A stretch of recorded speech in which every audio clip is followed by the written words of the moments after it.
డబ్బుల డైవర్షన్ మహారాష్ట్ర ఎన్నికల కోసమేనా? Delhi target కోసమేనా? Delhi target కోసమే నిర్మాణాలను టార్గెట్ చేశారా? ఆర్థికం ఆధిపత్యం స్వామి కార్యం స్వకార్యం. ఓ ముఖ్య నేత వ్యూహం ఒకే దెబ్బకు అనేక పిట్టలు. నేను మొన్ననే చెప్పిన ఈ ముచ్చట ఏంటంటే మనం రాష్ట్రం చూసిర్రా? 4 రోజుల క్రితం రాష్ట్రం మన తెలంగాణ పత్రికలో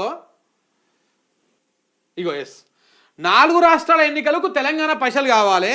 దీంట్లో ఢిల్లీ వేదికగా డీకే శివకుమార్ రేవంత్ రెడ్డి కేసీ వేణుగోపాల్ తోటి భేటీ అయ్యారు. డీకే శివకుమార్ రేవంత్ రెడ్డి అక్కడ డిప్యూటీ సీఎం ఇక్కడ ఇద్దరు కలిసి పోయి ఆయనతో భేటీ అయ్యారు. ఎవరితోటి?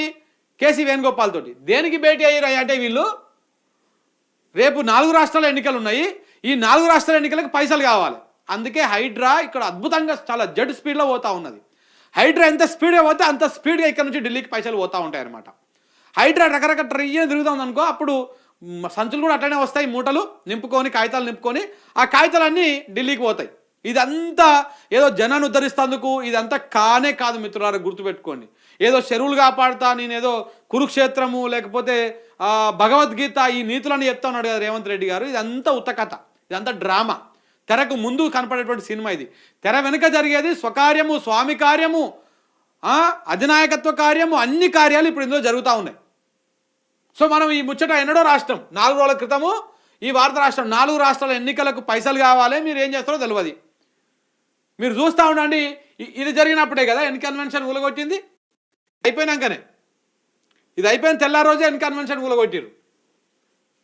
ఇది అయిపోయిన తెల్లారి రోజే ఎన్ కన్వెన్షన్ ఊలగొట్టిరు. సో ఇది కథ అదే అన్నమాట.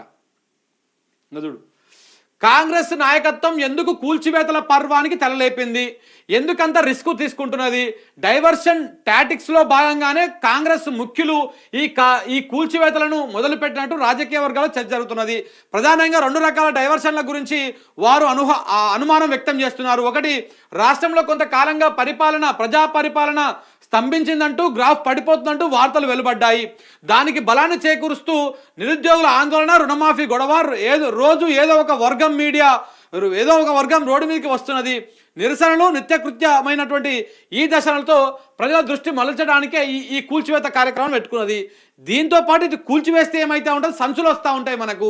ఈ సంచులన్నీ తీసుకుపోయి ఢిల్లీలో కప్పం కట్టొచ్చు, 4 రాష్ట్రాల ఎన్నికల కోసం అద్భుతంగా ఉపయోగించుకోవచ్చు.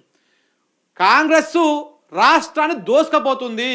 రేవంత్ రెడ్డి ఒక సామంతరాజు లెక్క తీసుకుపోయి ఆ పైనటువంటి వాళ్ళ అధిష్టానానికి మొత్తం కప్పం కట్టి వస్తా ఉన్నాడు రోజు పోయి. దీంట్లో ఎలాంటి డౌట్ లేదు. ఇప్పటిదాకా 24 సార్లు పోయిండు, 24 సార్లు 24 సంచులు వేసుకునే పోయిండు ఆయన ఆడికి. దాంట్లో ఎలాంటి డౌట్ లేదు.